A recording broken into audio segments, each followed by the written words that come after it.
In 2 decades of fighting in Afghanistan, the United States military never lost a single major battle. Not one. American forces dismantled Al-Qaeda, drove the Taliban from power in less than 2 months, and killed Osama bin Laden. Mechanically, tactically, and technologically, the United States won the war. And yet, in August 2021, after 20 years, $2 trillion, and more than 2,400 American lives lost, the world watched as a ragtag insurgency swept back into Kabul in just 11 days. How do you win every battle on the battlefield, but still lose the entire war? The answer isn't a story of tactical defeat.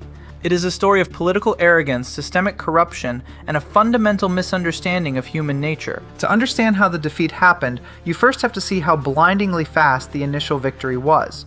Just weeks after September 11th, 2001, the US launched Operation Enduring Freedom. Instead of sending an overwhelming invasion force of hundreds of thousands of troops, the Pentagon tried something radical. They deployed fewer than 100 CIA officers and a handful of Green Beret teams. Armed with suitcases of cash and satellite communications, these small teams linked up with local anti-Taliban warlords known as the Northern Alliance. American air power obliterated Taliban positions, while horseback riding special forces coordinated ground assaults. It was a masterclass in modern warfare. By December 2001, in under 60 days, the Taliban regime collapsed. Its leaders fled into the mountains or across the border. Al-Qaeda's training camps were liquidated. The initial military objective was completely accomplished. The war was won, and that is precisely where the real disaster began. Once the Taliban were ousted, Washington faced a crucial question. What comes next? Instead of keeping the mission focused on tight, counterterrorism operations, the United States decided to transform Afghanistan. The goal shifted from destroying terrorists to building a modern, centralized, Western-style democracy from scratch in a country that had been defined by tribal decentralization for thousands of years. And right as this massive, complex project was starting, Washington's attention snapped elsewhere. In 2003, the US invaded Iraq.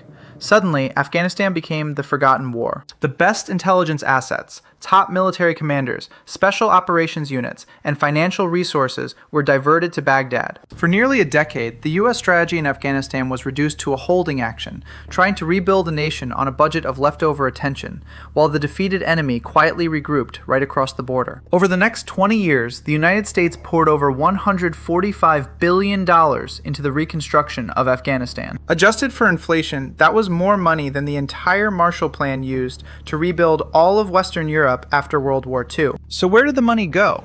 A massive portion of it vanished into an abyss of systemic corruption. US dollars flooded a fragile economy that couldn't absorb it. Corrupt government officials, regional warlords, and contractors pocketed billions. The US created an Afghan security force that looked impressive on paper, numbering over 300,000 soldiers and police, equipped with modern rifles, body armor, and aircraft. But in reality, tens of thousands of those names were ghost soldiers. Corrupt commanders kept non-existent troops on the payrolls so they could pocket their salaries. Fuel, ammunition, and rations meant for frontline soldiers were routinely stolen and sold on the black market, sometimes back to the Taliban itself. The US had built a high-tech military reliant on complex air support and logistics, but handed it to a government that couldn't pay its own electricity bills. There is a golden rule in military history. You cannot defeat an insurgency if that insurgency has a safe sanctuary across the border. And this brings us to the biggest strategic elephant in the room, Pakistan. Throughout the entire war, Pakistan was officially a key American ally in the war on terror, receiving billions of dollars in US military aid. But behind the scenes, Pakistan's military intelligence agency, the ISI, played a dangerous double game. Pakistan viewed Afghanistan through the lens of its rivalry with India. They wanted a friendly, dependent government in Kabul. So while Pakistani forces helped capture some Al-Qaeda operatives, the ISI covertly sheltered, funded, and advised the Taliban leadership. Whenever US forces launched major offensives in Afghanistan, Taliban fighters simply slipped across the border into Pakistan's borderlands, rested, rearmed, recruited new fighters, and waited for the summer fighting season. The US was fighting a war against an enemy it could hit in Afghanistan, but whose command structure was completely untouchable across the line. Beyond politics and geography, America suffered from a massive cultural blind spot. To win a counterinsurgency war, you have to win the hearts and minds of the local population. But US strategy relied heavily on firepower, airstrikes, and night raids on rural compounds. While urban Afghans in Kabul embraced new freedoms, education, and economic growth, life in the conservative countryside felt very different. To a farmer in Helmand or Kandahar province, the coalition forces weren't seen as liberators, they were seen as foreign occupiers, who brought night raids, civilian casualties, and supported corrupt local police chiefs. The Taliban were brutal, regressive, and ideological, but they were also local, Pashtun, and permanent. They offered something the corrupt government in Kabul couldn't: a swift, harsh form of justice through tribal courts, and the promise that once the foreigners left, traditional order would return. As the famous Taliban saying went, "You have the watches, but we have the time."